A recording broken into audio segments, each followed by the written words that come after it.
Shalom, my dear brothers and sisters, sa pinagpala at ligtas na araw ng Biyernes. Narito na naman tayo sa ating Preaching in the Wilderness series dito sa TikTok, kung saan we keep on preaching the Word of God. Bagamat alam natin napakalawak ng TikTok, yet hindi natin ma-assure na marami ang makikinig at manonood sa atin. So that is why I am calling it Preaching in the Wilderness series. So sapagkat sinasabi ng banal na kasulatan sa 2 Timothy chapter 4 verse 3 to 4, preach the word of God in season or out of season, convince, reprimand, and teach in all patience. So yan mga kapatid, that is why we are continuously doing this despite na we are not sure that we'll be listened or will be watched by people dito sa TikTok, sapagkat napakalawak nitong platform ng TikTok. At ang God bless Divina Sibilia, at ang ating binabasa ay ang Ebanghelyo na binabasa sa lahat ng mga Katolikong simbahan sa buong daigdig, mga kapatid. And then the Gospel of the Lord ay ang Ebanghelyo ng Panginoon. The Gospel of the Lord is taken from the Gospel according to St. Luke chapter 21 verses 29 to 33. Papuri sa iyo, Panginoon.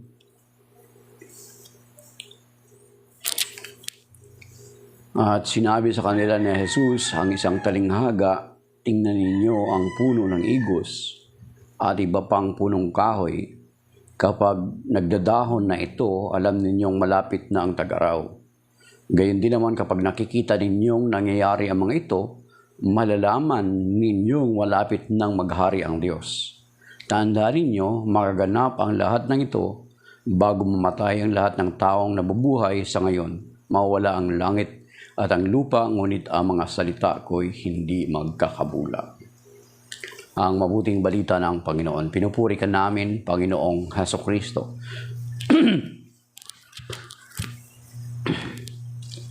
Ito, exorcise and blessed soul. So mga kapatid, ang Ebanghelyo ngayon is a continuation ng mga Ebanghelyo na nabinasa noon simula nung Christ the King Sunday until now. Until na mag-umpisa na naman ang Ebanghelyo ng ating babasahin sa darating na Adbyento. Kasi Adbyento na sa December 1, mga kapatid, the first week of Advent. Ang pag-uusapan natin ngayon ay continuation noong Sunday na about sa Christ the King. Mga bagay na pinag-uusapan dito ay yung mga eschatological things or yung mga bagay patungkol sa huling panahon. At itong Ebanghelyo ngayon ay karugtong noong Ebanghelyo kahapon, na kung saan ay yung Ebanghelyo kaya hapon ay nagbabala or nagpakita ang Panginoong Hesukristo ng mga palatandaan before His coming or His final coming. At yun nga, yung mga sinasabi niya, mga pag-uusig, mga tagutom, mga digmaan, mga storm surge, mga signs sa kalawakan, malalaglag yung mga planeta, mga meteors. So those are signs. Ngayon, sa araw na ito, ang Ebanghelyo ay inihambing niya sa puno ng igos. Kasi sa Israel ay maraming puno ang igos, olibo, ganun, mga igos, olibo. Sa atin, meron din tayong mga local figs. So, dito nga sa TikTok, meron tayong kababayan na dinidiscuss niya itong mga local figs na ito, na ano din pala siya, tinatawag nito, edible din pala siya, kinakain din. So, may mga local figs din tayo. So, since na meron silang igos, may season na alam nila kung malapit na ang tag-araw, malapit na ang tag-init. Kasi yung cycle ng puno, parang katulad sa atin, ang most common sa atin is yung, di ba, yung nara. Di ba may panahon na ang nara, may panahon na naglalagas yung dahon ng nara. So, sa mga nag-o-observe or binabantayan ito, especially sa mga farmer, alam nila kung panahon na ng tag-init. Diba sa atin, kahit hindi naman ganun, kahit wala naman ganun, kasi alam naman natin yung season ng tag-init at season ng tag-ulan sa panahon natin. Kasi, sorry, dalawa lang naman yung season natin. Pero yung nara, makikita natin na naglalagas yung dahon ng nara. So malalaman natin na magbabago na silang dahon, malalaman natin kung ano na yung mga panahon. So, katulad ng siniguelas, kapag naglalagas na ng dahon, alam natin na malapit na siyang magbunga. So sa Israel, since marami silang igos, ang mga farmer, malalaman nila kung panahon na ng tag-araw or panahon na ng malapit na ang tag-araw. So, hinihambing ng Panginoon. So kung kayo na alam ninyo yung kapanahunan natin, secular season, alam ninyo, the same with na kapag nakikita na natin itong mga palatandaan na ito na binanggit ng Panginoon Kristo dito sa Luke chapter 21 verses 25 to 28, ay makikita natin at masasabi natin na malapit na ang muling pagbabalik ng Panginoon Kristo. Pero hindi natin alam, mga kapatid, sapagkat may sinasabi pa ang Panginoon Kristo na dito sa 2 Peter chapter 3 verse 3 to the following, balikan natin, basahin natin. I have shared this several times already, mga kapatid, sa hindi pa hindi nyo ako na timingan or hindi nyo ako na nakita dito. Ang ilang beses ko na itong na-share dito. Pero inuulit-ulit natin sapagkat isa sa mga training na naatinan ko, sabi niya, kapag ang isang bagay daw inuulit-ulit ay may tendency na mas mabilis, mas madali siyang maalaala. So, that is why ang maging itong mga eschatological things na ito, ang haba ng mga pagbasa na halos araw-araw binabasa natin, kasi ang purpose ng Panginoon is for us to remember. Kaya nga kung minsan, di ba, makikita nyo or sa Biblia, maririnig nyo yung sa lumang English, yan, sa King James Version, ginagamit nila yung tinatawag na verily, verily, yung word na yan. Ewan ko lang kung nabasa nyo sa Old King James Version. Verily, verily, I say unto you. Sinasabi ko sa inyo, yung sinasabi ng Panginoong Kristo, ibig sabihin, binibigyan niya ng diin. Kapag inuulit-ulit ang Ebanghelyo, ibig sabihin, binibigyan ng diin ng Panginoon, not only the church, but the Lord Jesus Christ Himself, para sabihin niya na itong mga bagay na ito ay totoo, na kapag makita na natin yung mga signs. At isa sa magiging mga palatandaan pagdating ng araw, mga kapatid, ay sinasabi dito sa 2 Timothy chapter 3 verse 3. Na sabi dito sa huling araw, kasi may mga signs tayo na palatandaan. Visible sign, yun yung visible sign, pero baka hindi din tayo aware na isa rin ito sa magiging palatandaan, mga kapatid. Sabi dito, una sa lahat, sa 2 Peter chapter 3 verse 3 to the following verses, una sa lahat, dapat ninyong malaman sa mga huling araw ay lilibakin kayo at pagtatawanan. Ayan, tayo na mga Kristiyano, tayo mananampalataya, ng mga taong namumuhay sa kanilang mahahalay na pita. Ayan, parang kilala nyo ito at malinaw ito sa inyo. Okay? Sasabihin nila, si Kristo ay nangakong darating, hindi ba? Nasaan na siya ngayon? Inabot na ng kamatayan ng ating mga magulang, ngunit wala pa rin pagbabago, buhat ng lalangin ang mundong ito. Ayan, mga kapatid. Talon tayo dito sa verse 7. Ngunit huwag ninyong kaligtaan kasi, di ba, ang tagal na lagi na natin, almost 2,000 years ago na, mga kapatid, na pinapangaral ng simbahan yan, lagi nating inuulit-ulit, halos araw-araw. Diba? Sa credo natin, lagi yang inuulit-ulit.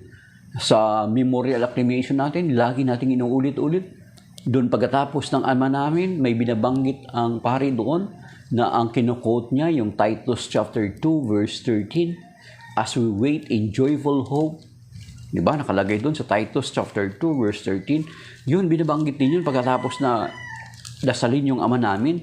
Then, after noon, i-recite ng pare yun. Then, after that, magkakaroon tayo ng yung doxology na, for thine is the kingdom, the power, and the glory are yours now and forever. Eto. So, lagi-lagi natin inuulit-ulit itong mga kapatid. Ano ang purpose nito? Para for us to be reminded na talagang totoo yung sinasabi ng Panginoon Kristo na itong mga ito ay magaganap. Sabi dito, at Titus chapter 2 verse 13, samantalang hinihintay natin ang ating inaasahan ng dakilang araw ng paghahayag sa ating dakilang Diyos at tagapagligtas na si Hesus Kristo sa gitna ng kanyang kaningingan. So yan, inuulit-ulit yan na makikita natin yung mga signs. So pero prior to that, ay sabi nga dito sa 2 Peter chapter 3, nalilibakin daw tayo ng mga tao. Kasi birin mo, na ang akala ni because they are thinking that we are believing, ay sumasampalataya tayo na kumbaga parang naniniwala tayo sa bagay na walang kabuluhan. Parang it seems to be like that, na sinasabi nila na para tayong naniniwala na walang kabuluhan. So yun yung sinasabi ng banal na kasulatan. At yun yung mga signs, mga kapatid. At meron pa ritong mga signs na hindi masyado familiar or hindi masyado pinag-uusapan o pinagpipreach ng kahit na mga pastor ng ibang na hindi masyado binibigyan ng diin. Yung tinitingnan lang naman natin, yung mga digmaan, mga tagutom, mga salot, mga kung ano-ano pang mga palatandaan. Those are happenings already. Pero may mga signs pa na hindi masyado familiar sa atin. Ito sila sabi dito sa 2 Timothy chapter 3, mga kapatid. Sabi dito, tandaan mo ito, mababatbat ng kahirapan ng mga huling araw. Ang mga tao ay magiging makasarili, gahaman sa salapi, palalo, mayabang, mapangalipostas, wail sa magulang, walang utang na loob at lapastangan sa Diyos. Bukod dito, magiging malupit sila, walang habag, mapanirang puri, mapusok, marahas, at mamumuhi sa mabuti. Hindi lamang iyan, sila'y magiging taksil, walang taros, palalo, at mahilig sa kalayawan sa halip na sa mga bagay na ukol sa Diyos. So you see, sila'y magkukunwang may pananampalataya, ngunit hindi naman makikita sa buhay nila ang kapangyarihan nito. Iwasan mo ang mga ganitong mga tao. So you see, those are other signs maliban doon sa mga palatandaan sa langit, yung mga meteor, mga planeta ay mawala sa alignment. So those are not only the signs to happen bago magbalik ang Panginoong Jesucristo. So, pasalamat tayo kasi may mga palatandaan pa na ipinapakita sa atin for us to be reminded na ang Panginoong Jesucristo ay hindi siya nagsisinungaling sa kanyang sinasabi. Actually, dito sa verse 33, sinabi niya nga, mawawala ang langit at ang lupa, ngunit ang mga salita ko hindi magkakabula. So, heaven and earth will pass away, but my word will remain forever. Kaya nga, doon sinasabi sa Hebrews chapter 10, verse 23, mga kapatid, sinasabi doon na, let us hold on unwaveringly to our confession, for the one who promised us is trustworthy. Ang Panginoon nangako na siya ay babalik. Sinabi niya sa John chapter 14, verse 1 to 6, di ba? So, we are very sure na mga mananampalataya na babalik ang Panginoong Jesucristo. Kasi, yun nga sabi ko sa inyo kahapon, na kung ititingnan mo ito dito, kahit dito sa Luke 21 verse 21-32, kapag basahin mo ito, it seems ma-confuse ka. Kasi itong event na ito ng eschatological things ay nakahalo doon sa mangyayari nung AD 70. Kaya kung babasahin mo, It seems na parang ma-confuse ka, 32, tatandaan ninyo magaganap ang lahat ng ito bago mamatay ang lahat ng taong nabubuhay sa ngayon. So, it seems ma-confuse ka, na ibig sabihin ang second coming parang magaganap noong panahon, noong buhay pa yung mga tao. It is not like that, hindi ganun mga kapatid. Ang ibig sabihin dito kasi nakahalo ito doon sa patungkol sa pagkawasak sa Jerusalem na nangyari noong AD 70. Kaya kung basahin mo yung verse 32, dapat balikan mo yung buong konteksto nitong Luke chapter 21 that the Lord Jesus Christ is talking also about the destruction of Jerusalem. Na bakit niya pinagsama yung destruction, yung prophecy niya sa destruction of Jerusalem and yung prophecy niya about the mga signs about sa final coming niya sa kanyang muling pagbabalik. It is because for us to reflect and understand na kung papaanong nangyari, totoo at naganap yung sinabi niya patungkol sa pagkawasak ng Jerusalem, the same with sa kanyang muling pagbabalik, na prior sa kanyang muling pagbabalik ay magkakaroon ng mga palatandaan na kung gaano katotoo yung sinabi niya around AD 33, binanggit niya yun at nangyari nung pagkawasak sa Jerusalem noong AD 70 ay nangyari. The same with na sinasabi ng Panginoon, kung nangyari iyon ay magaganap din at totoo ang aking muling pagbabalik.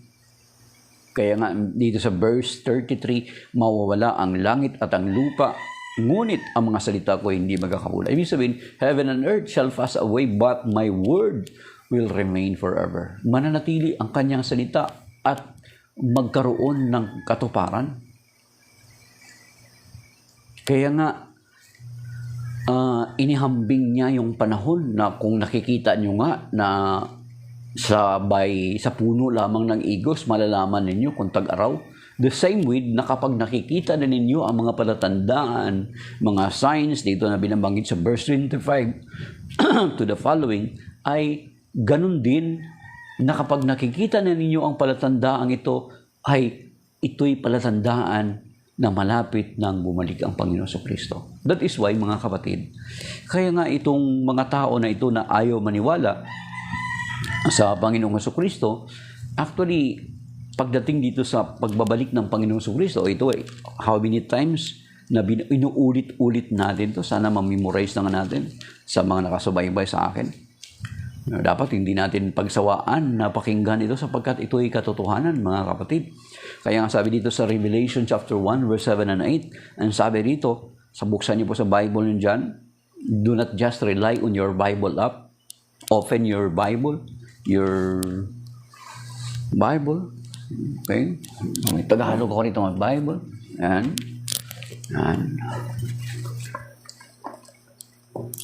So, kung nakakabili tayo at nakaka-acquire ng mga cellphone na mamahalin, then why not buy a Bible, mga kapatid?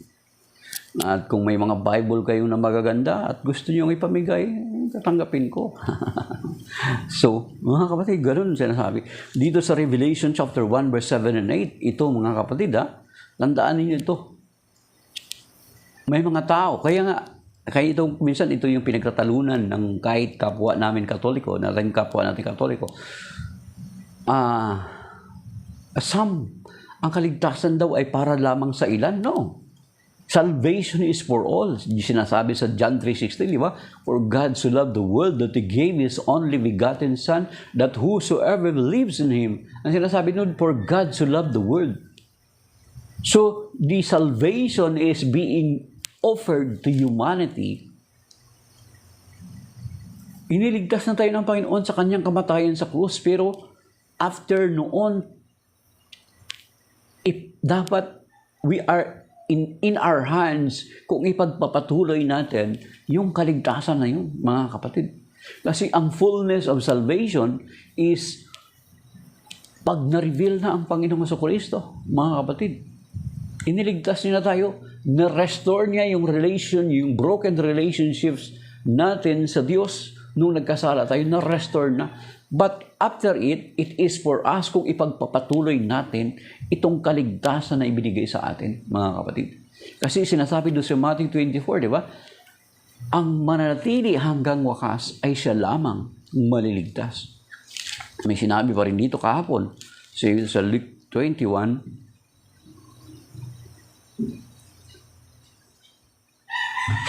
Luke 21,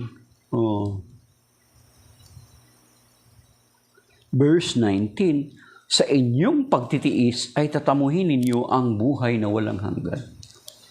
So, kasi, yun nga, lilibakin tayo. Pagtatawanan tayo ng mga tao. So, it is for us kung ipagpatuloy natin. Kumbaga, parang,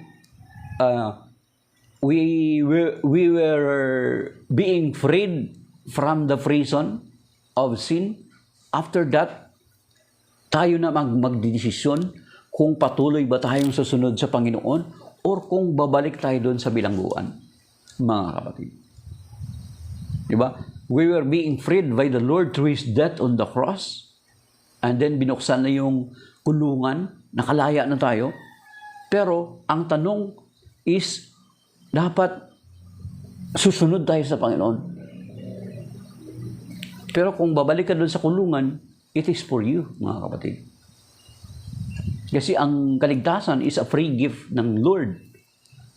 Pero kung ang kaligtasan na ito ay hindi mo ito matatamo, kung hindi mo tatanggapin. Ayan. Kaya nga ang kaligtasan ay para sa lahat. Not just for many, but for all. Yung many na yun doon sa binabasa sa Matthew 26 is hindi literal na many lang o ilan lang. Ang kaligtasan ay para sa lahat. Pero ang tanong is, tatanggapin ba ng ito ng lahat ang kaligtasan ito? No. Kaya di ba may nagtanong sa Panginoon, Panginoon, kakaunti po ba ang maliligtas? Anong sagot ng Panginoon? Sikapin ninyong pumasok sa makipot na pintuan. Ibig sabihin, pag sinabi makipot na pintuan, you need to struggle to live a holy life, mga kapatid. Di ba? Sabi niya, kakaunti mo ba ang maligtas? Tanong ng alagad. Sabi niya, sikapin ninyong pumasok sa makipot na pintuan. Yung sinasabi ng banal na kasulatan, mga kapatid. Ngayon, ibig sabihin, pag sinabi makipot na pintuan, you need to struggle. You need to leave everything behind. Sapagkat kung may dala-dala ka mga karga, mga kargo, hindi ka makadaan sa makipot na pintuan. Ano yung magiging hadlang sa ating pagpasok sa makipot na pintuan? Of course, primarily, kasalanan. So, lahat tayo, ino-ofera ng Panginoon ng kaligtasan. Pero ano ba yung response natin? Ano yung response natin sa kaligtasan? Kaligtasan, salvation is for all. Pero yun nga, ang sabi ko sa inyo, ano yung response natin? Ayan, hanapin natin. Okay.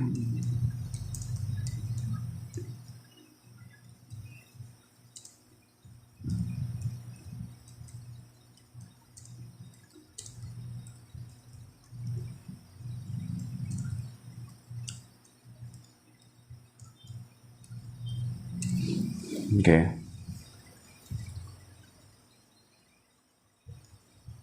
Yun.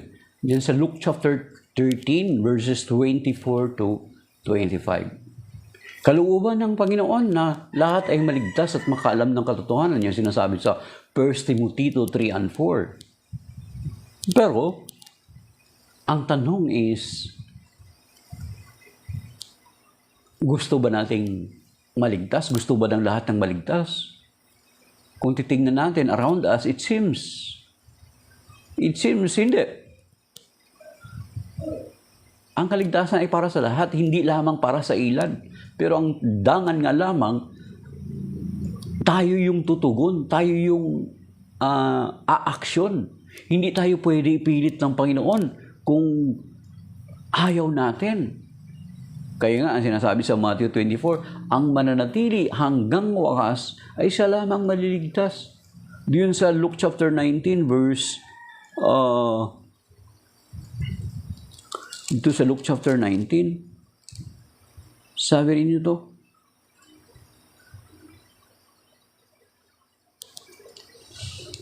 na binanggit natin kanina, sabi niya, sa inyong pagtatiis ay kakamtan ninyo ang buhay na walang hanggan. So you see, mga kapatid. So hindi tayo sa Luke chapter 29 verse 19, sa inyong 21 verse 19, sa inyong pagtitiis ay tatamuhin ninyo ang buhay na walang hanggan. So, dapat magpatuloy tayo, dapat mag-persevere tayo, mga kapatid. Yan. At sinasabi nga rito, tingnan nyo Luke chapter 29 verses 29 to 33. Okay. Mawawala ang langit at ang lupa, ngunit ang mga salita ko'y hindi magkakapula. So, very sure, totoong-totoo na babalik ang Panginoon Kristo. Pero kapag mabasa natin yung verse 28, yung sinabi ko nga sa inyo kanina, na verse 32, huwag kayong makonfuse. Sabi dito, tandaan ninyo magaganap ang lahat ng ito bago mamatay ang lahat ng taong nabubuhay sa ngayon. Kasi sinasabi ko nga sa inyo, itong eschatological things ay kasama na nakahalo doon sa pagkawasak ng templo. And indeed, noong AD 33, inihula ng Panginoon na mawasak ng Jerusalem at yan nga ay naganap noong AD 70, mga kapatid. So yung sinasabi natin na kung gaano katotoo at naganap yaong pagkawasak ng Jerusalem, the same with, mga kapatid, magaganap din at magaganap yung sinasabi ng Panginoon na siya ay muling babalik. At prior sa babalik, ay makikita natin yung mga palatandaan. Ang isang palatandaan na binanggit natin kanina, yung sa 2 Peter chapter 3, verse 3 to 5, and then doon sa 2 Timothy chapter 3, yung mga palatandaan ng mga attitude ng tao. At isa pa sa sign na dapat din natin mapansin is yung sa Matthew chapter 24, verse 14, na sinasabi roon, and the gospel of the kingdom shall be preached to all nations, then the end shall come. So, at ang verse 33, mawala ang langit at ang lupa, ngunit ang mga salita ko'y hindi magkakapula. Alam natin na ang Panginoong Jesucristo ay Diyos. Sinasabi yan sa marami na nating binabanggit yung kanyang pagka-Diyos. Philippians chapter 2 verse 5 to 8, and then Titus chapter 2 verse 13, John chapter 1 verse 1 to 3, and then verse 14, Isaiah chapter 9 verse 6, and then yung sa kabuuan ng John chapter 8, basahin natin yung John chapter 8, sabi niya doon, I am who I am, inangkin niya yung pagpapakilala ni Yahweh kay Moses doon sa Exodus chapter 3 verse 13 to 14, and then sinasabi din sa Hebrew chapter 1 verse 3, and then sa verse 8, Hebrew 1 verse 8, and then yung sa Colossians chapter 2 verse 9, mga kapatid. So, at sinasabi ng banal na kasulatan na dito sa Numbers chapter 23 verse 19, or bilang, aklat na mga bilang dito sa Numbers, sa Old Testament, buksan niyo yung Bible, no? Sa ikaapat na parte ng Torah or Pentateuch. Sabi dito sa Numbers 23 verse 19, ang sabi dito, ang Diyos ay di sinungaling tulad ng tao, ang isipan niya ay hindi magbabago, ang sinabi niya ay kanyang ginagawa, ang kanyang pangako'y tinutupad niya. So nangako ang Panginoong Jesucristo na siya ay muling babalik, na prior siya babalik ay makikita natin yung mga palatandaan, magkakaroon ng mga lindol, ng digmaan, mga storm surge, malalaglag yung mga kometa, mga planeta, mag-disalign, at yaon ay magaganap at magaganap, mga kapatid. At nakikita natin na nagkakaroon na ng imbalance ngayon ang ating daigdig, mga kapatid. Yes, science can explain. But prior pa man ng siyensya, bago pa man lumabas itong mga matatalinong scientist, ay naibanggit na ng Panginoon na ito'y mga palatandaan ng kanyang muling pagbabalik.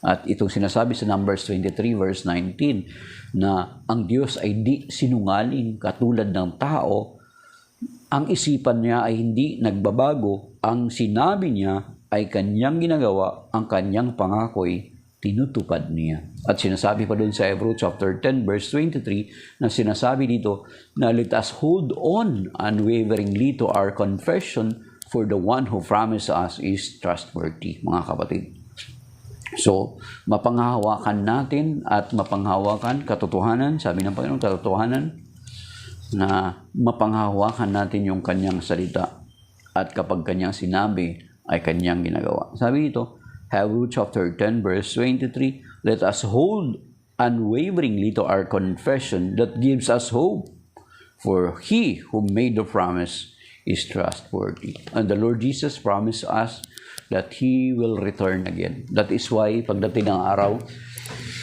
ito ang sinasabi sa Revelation chapter 1 verse 7 and 8 na hindi natin kanina nabanggit. Ulitin natin. Dito sa Revelation chapter 1 verse 7 and 8, that almost every time I share about eschatological things ay nababanggit ito.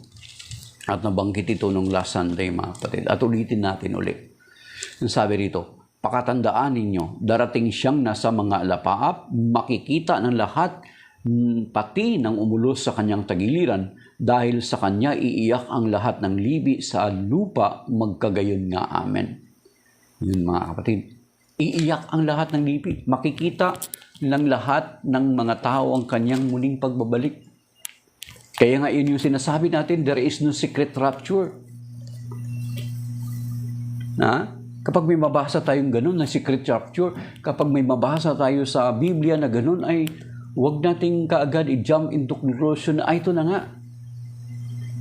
Hindi natin pwede na nabasa mo doon, parang halimbawa katulad nito, may nabasa ka doon na doon sa Matthew 23 verse 9, huwag ninyong tawagin ang sinumang ama, sinuman ang ama na ama dito sa lupa, sapagkat isa ang inyong ama.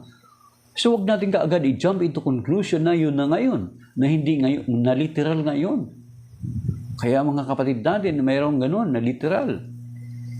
Pag nabasa natin na for all and for many, ay huwag natin kaagad i-conclude, for many lang pala, hindi pala for all.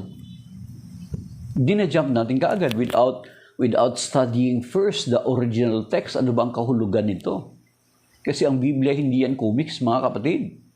Na kapag binasa natin ay kaagad-agad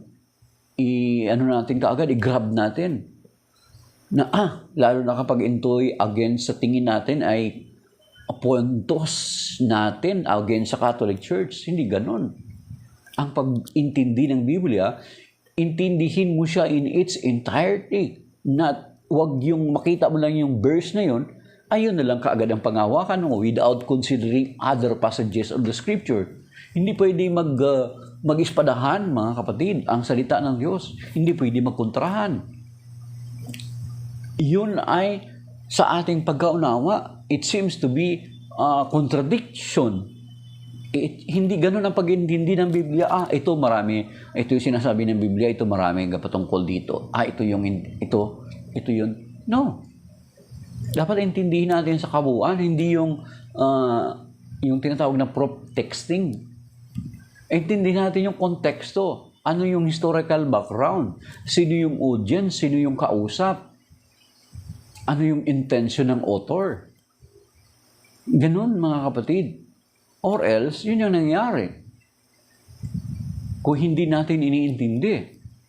Di ba? Katulad nung sa John chapter 2, doon sa event ng kasalan sa Kana, yung pagpaparami ng tinapay, pagparami ng alak at ng alak doon sa kasalan ng Kana. Nung tinawag ng Panginoon doon si Mama Mary na woman, akala ng mga protestante nating mga kapatid, may mga protestant brethren natin, akala nila na kahit nga si Jesus, hindi niya ino-honor yung nanay niya. Then why we, the followers, will honor the Blessed Virgin Mary? You see? So mali na kaagad yung pagkaunawaan nyo. Kasi hindi inintindi yung konteksto, hindi inintindi kung anong kahulugan nito. Ano ba yung historical background? Ano ba yung context, mga kapatid? Ngayon maraming naliligaw.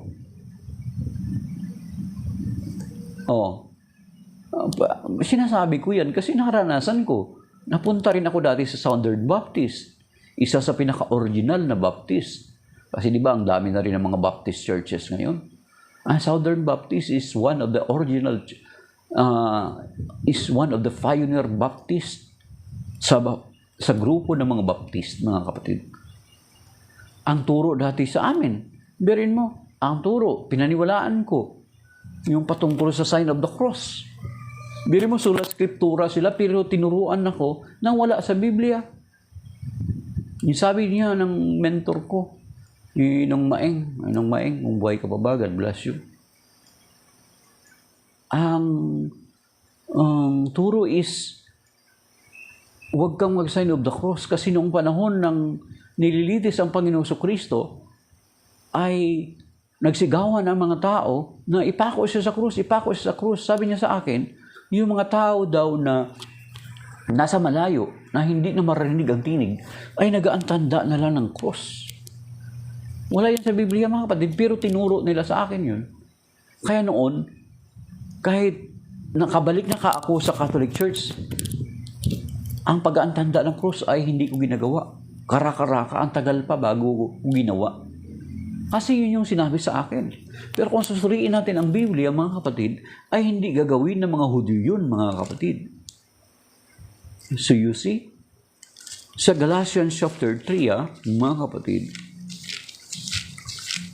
sa Galatians chapter 3, buksan niyo po sa Bible, i-check natin, i-confirm natin.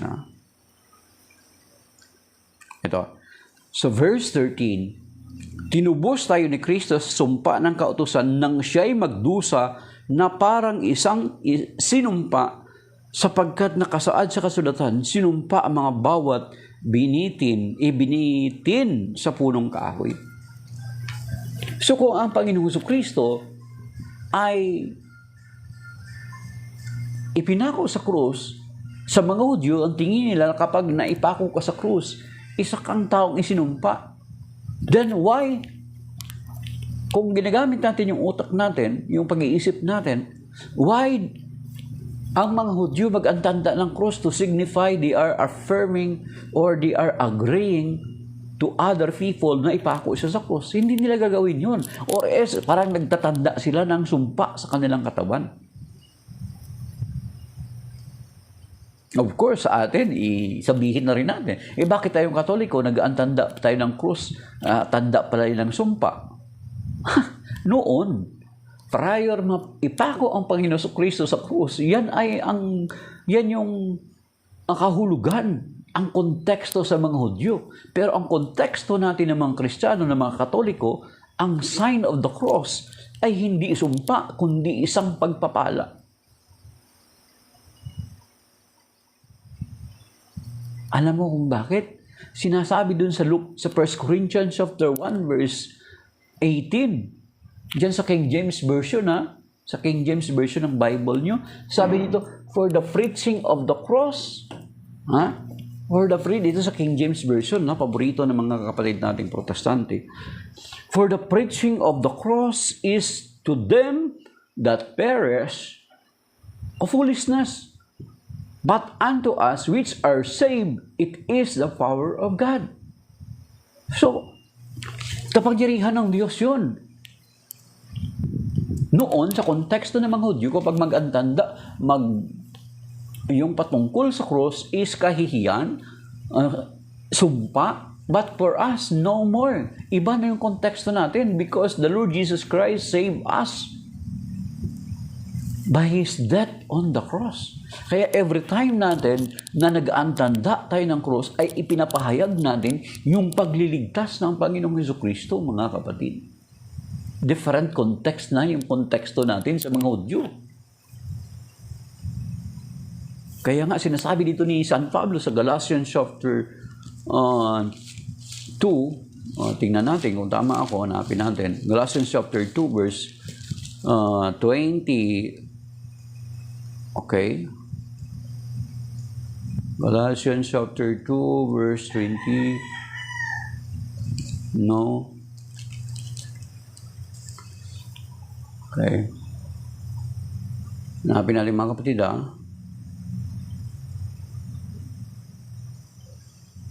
Okay.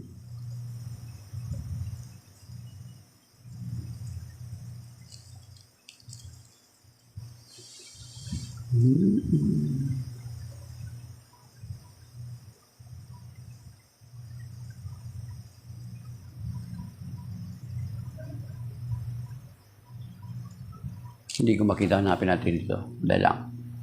So, hindi lahat napipail din yung computer natin sa utak natin.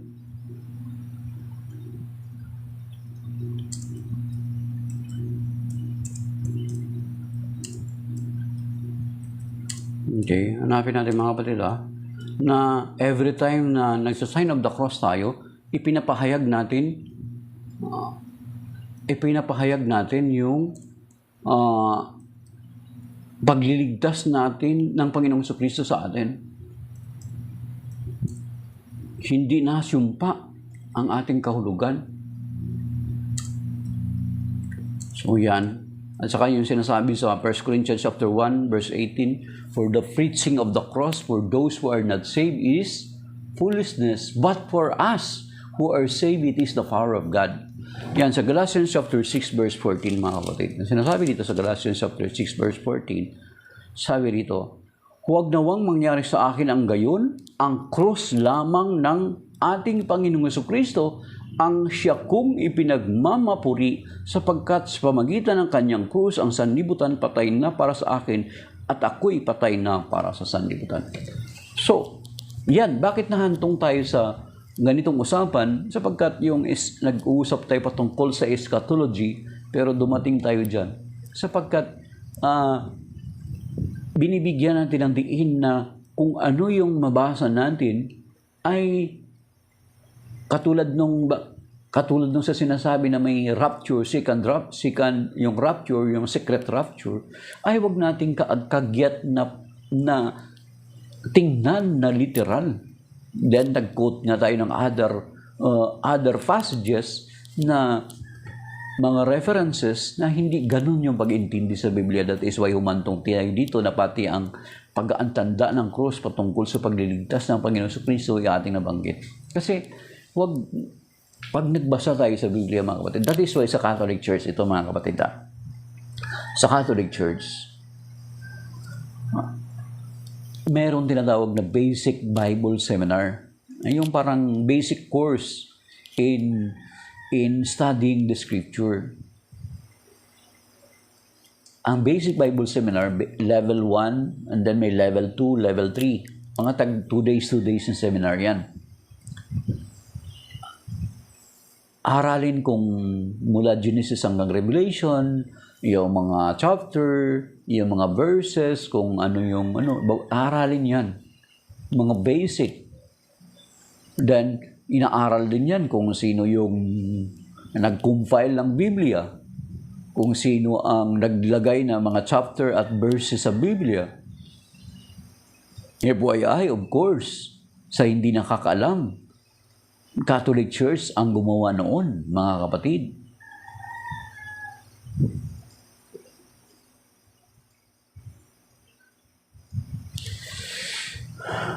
Yan. Yun mga kapatid. Yan, CF Catholic Faith Defender.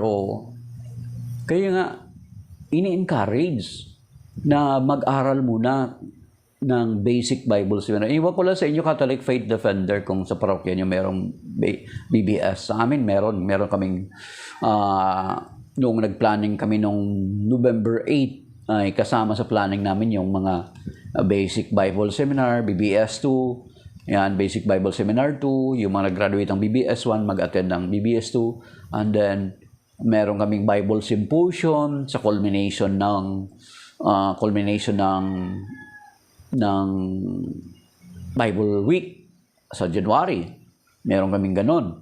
And then, ipinasok namin ngayon yung panibago. Yung dati na itong programa ng parokya namin na nawala for several years, ngayon ibinabalik namin yung tinatawag na yung yung Lay Ministry of the Word. Ang Lay Ministry of the Word ay pag-aaral din niya ng Biblia from Genesis to Revelation. 13 Saturdays yan. Every Saturday na klase yan. May mga exam pa, may oral exam.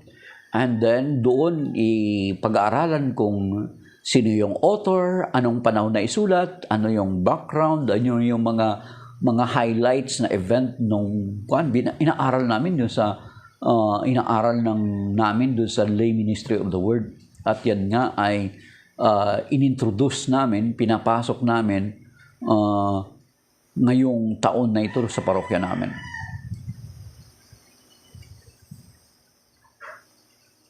Yeah. At sa protestante, pag marunong ka na sa Bible, pastor ka na, kaya ang dami sila sablay sa interpretation. Totoo yan. Sabi nga ni Brother Noedora, ang iba dyan, nakabasa lang ng Tagalog at English na Bible, ay nagtayo na ng sariling sekta. May guts ka lang. Hindi talaga sila formal na nag-aral ng theology. Yan. Kahit si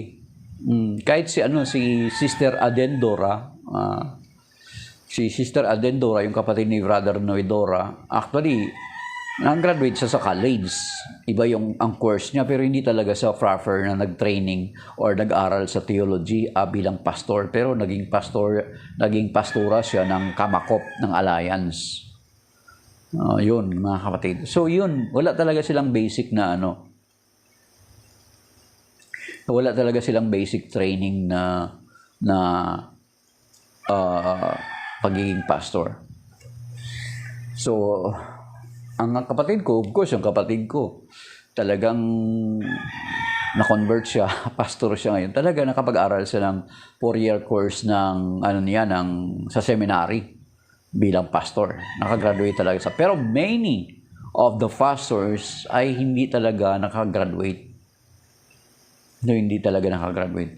So, yun yung problema, mga kapatid, na kapag ang ibig nating sabihin, ang sinasabi natin, na kapag nagbasa tayo ng Bible, katulad nitong kanina, di ba, binanggit natin kanina, yung sa Luke chapter 21, yung part doon, actually confusing siya kung hindi mo siya inaaral yung buong konteksto. Ay, balikan natin mga kapatid. Tandaan niyo, sa verse 32, sa verse 32, tandaan niyo, magaganap ang lahat ng ito bago mamatay ang lahat ng taong nabubuhay sa ngayon. So you see, the Lord nagdi-discuss ang Panginoon ng eschatological things. Then, all of a sudden, may nakasingit na ganito sa verse 32 na magaganap. Confused din ako dati. Magaganap ang lahat ng ito bago mamatay ang lahat ng mga taong nabubuhay sa ngayon. Ang Panginoon Kristo ay nagsasalita noong panahon ng around mga AD 33. So, kung hindi mo intindihin yung konteksto, hindi mo babasahin yung kabuuan nito, malilito ka. Ibig sabihin, parang nagsinungaling ang Panginoong Kristo. Sinasabi niya na magaganap ang lahat ng ito bago mamatay ang lahat ng mga tao na nabubuhay sa ngayon. So, mako-confuse ka kung hindi mo inaaral ng konteksto. Parang sasabihin mo na nagsisinungaling ang Panginoong Kristo, samantala dito sa verse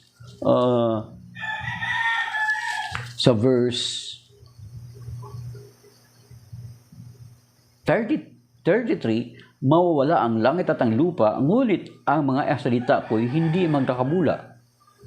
So it seems parang verse 32, magaganap ang lahat ng mga ito sa panahon ng buhay pa yung mga tao na yon. Ang pinag-uusapan about eschatology, yung kanyang muling pagbabalik, all of a sudden, makikita mo yung ganito.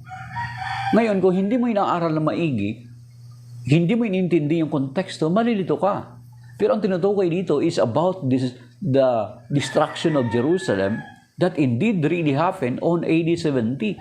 So most possibly, from AD 33 until AD 70, ay marami, buhay pa yung mga tao na yun. At naganap nga yung pagkawasak ng Jerusalem. So that is why, mga kapatid, na kapag nagbasa ka nito, ay huwag mo kaagad i-jump into conclusion. Ay, nagsisinungaling ang Panginoon. Yan. Na hindi muna natin inintindi yung konteksto. The same with other passages, mga kapatid, na kapag sinasabi na Matthew 23 verse 9, ayan, hinahaluan natin ng pananampalataya natin, na kapag nakita natin yung Matthew 23 verse 9, ay magja-jump into conclusion na tayo agad na huwag na palang tawaging ama ang sino man dito sa lupa. Pero yun lang, nakapagtataka at nakakatawa. Kasi ang mga pastor na why they are allowing their son or children to call them dad, or daddy, tatay, papa. Dapat hindi na nila tinuturo. Maging sa mga Protestant schools, dapat hindi na rin nila tinuturo, na hindi na rin inaalaw ang mga estudyante nila na huwag silang tawaging guro. Kasi ibinagbabawal doon yan sa Matthew 23 sa verse 8 to 10. Huwag ninyong tawaging guro ang sino man dito sa lupa, sapagkat isa ang inyong guro. Isa ang inyong rabay, ang Panginoon. So, dapat hindi nila ginagawa yun kung talagang faithful sila sa banal na kasulatan. So, yun yung ibig kong sabihin, mga kapatid, na kapag nagbasa ka sa Biblia, immediately jump into conclusion. Understand the Bible in its entirety. Isa pa, sa malimit at gasgas na yung pagkakamali ng mga kapatid nating protestante. Bakit patuloy nila itong pinanghahawakan na hindi nila na-recant? Kasi isa ito sa punto na ginagamit nila sa Catholic Church, sa mga mangmang or sa mahina na Catholic. Yung Matthew 23:9 ngayon. And then yung Exodus chapter 20, verse 3 to 5. Napakarami na pong Katoliko ang na-convert because of that. Pero kung aralin mo, tanungin mo sila, dito sa Matthew, base sa Exodus 20, 3 to 5, ang lahat ba ng mga imahen ay pinagbabawal ng Diyos? At maituturing bang Diyos-Diyosan? May mga nagkakamaling nagsasabi dyan na oo. Nagsasabi siya, oo. Oo, sabi niya, oo. Ibig sabihin, yung mga tao na yan na hindi talaga nag-aral ng Biblia ng maigi. Ginagamit lang nila yun at patuloy na pinanghahawakan kasi punto nila sa mga mahihinang Katoliko. But for us, Catholic Faith Defender, hindi nila maano yan. Hindi sila makapuntos diyan sa atin. Kasi pagtatawanan na natin. Bakit? Kasi tatanungin natin, so anong ibig sabihin nitong Exodus 23 to 5? Lahat ba ng imahen ay dito ay pinagbabawal at ipinagbabawal ng Diyos at maituturing na Diyos-Diyosan? May mga nakausap ako na nagkamali diyan na sumasagot oo. Wala. Tapos na kaagad ang usapan pag ganoon, mga kapatid. Yun yung ibig kong sabihin, mga kapatid. Na hindi pwede na kapag nagbasa ka ng Biblia is piliin mo lang yung kung gustong ano mong basahin. Intindihin mo ng buo. Kaya nga, maging about sa divinity ng Panginoong Jesucristo. Yan sa Exodus, gamit yan, bro, sa INCM. Ang lahat ng mga sekta, actually, ganun din. So, yung halimbawa, isa pa. Yun yung sinasabi ko sa inyo, in Matthew 23 verse 9, ay they are taking it literal kasi punto nila to sa atin ng mga Katoliko. Akala nila puntos nila sa atin. Pero, magtataka ka, bakit pagdating dito sa Matthew chapter 18, Catholic Faith Defender, buksan mo yun sa Bible mo. Sa Matthew 18, take note na, tinitake nila as literal yung Matthew 23 verse 8 to 9 or hanggang 10, but pagdating dito sa Matthew chapter 18 verse 6 ay hindi sa verse 7 sa 8 pa, Matthew 18 verse 8, hindi nila tinitake as literal. Bakit? Selective lang kayo. Yung Matthew 23 verse 9, literal kaagad yung pagkaintindi nyo doon. Yung sa John chapter 2, sa kasalan ng Akana, na tinawag ng Panginoon si Mama Mary na woman, literal na disrespect ng Panginoon si Mama Mary without considering the context, the historical background, the context of the Jews of those time, kung bakit ganun. Pero bakit pagdating dito sa Matthew chapter 18 verse 8, hindi nyo tinitake as literal? Ha? Ano yun? Selective truth. Kaya nga mga kapatid, eto, sasabihin ko sa inyo. Kaya nga, in-encourage ko kayo dito sa TikTok. Sa Pathag, i-search nyo ang Pathag Diocese of Capiz. Ang host dyan is si Brother Dwayne Cartojano. Main host si Brother Dwayne Cartojano. Ang Exodus chapter 20, 3-5, ay kaya niyang ipaliwanag sa original na language kasi marunong siya magbasa ng Hebrew, marunong siya magbasa ng Greek at ng Aramaic at matalino sa grammar ng biblical languages pagdating sa grammar na maging mga Bible scholar ng ibang bansa ay kinikilala siya. Naglalagay nag-ano siya, tawag dito, yung may mga word sa mga libro niya, andun, ano ba tawag doon? May mga, di ba may mga nagpo-promote. Subukan nyo, si Pathag, ang ibig sabihin ng Pathag sa Bisaya na term yan, Pathag, then Diocese of Capiz. Si Brother Dwayne Cartojano. Yung talaga yung totoong marunong magaling sa grammar. Kung ang ink ay ayaw sa grammar, napaka-importante pala ng grammar sa Biblia kasi kung hindi natin gamitin yung grammar sa pag-intindi sa Biblia, ay maliligaw tayo. Mali yung pagkaunawa natin ng Biblia. Yun mga kapatid. So, those are things na sinasabi natin mga kapatid. Na pag nabasa natin na, ay, ito yung kapatid natin, yung pinag-uusapan natin, na sinasabi niya, ang salvation is for many. Ibig sabihin, it seems na parang sinasabi na ang kaligtasan para lamang sa ilan. Ang kaligtasan ay para sa lahat. Dangal nga lamang is ino-offer sa lahat ang kaligtasan, pero ang tanong is, tinatanggap ba ng lahat? Yan ang problema nun. Kasi ang kaligtasan ay patuloy na ino-offer sa atin ng Panginoon. That is why, bago siguro tayo mag-end, bagamat palagi na nating sinasabi ito mga kapatid, ay ulitin natin ulit. Dito sa 2 Peter chapter 3 verse 9, mga kapatid, ang sinasabi dito, kung bakit until now nagde-delay yung muling pagbabalik ng Panginoon sa Kristo, it is because He is, sabi dito, the Lord does not delay His promise, yan, yung pangako niya sa kanyang muling pagbabalik.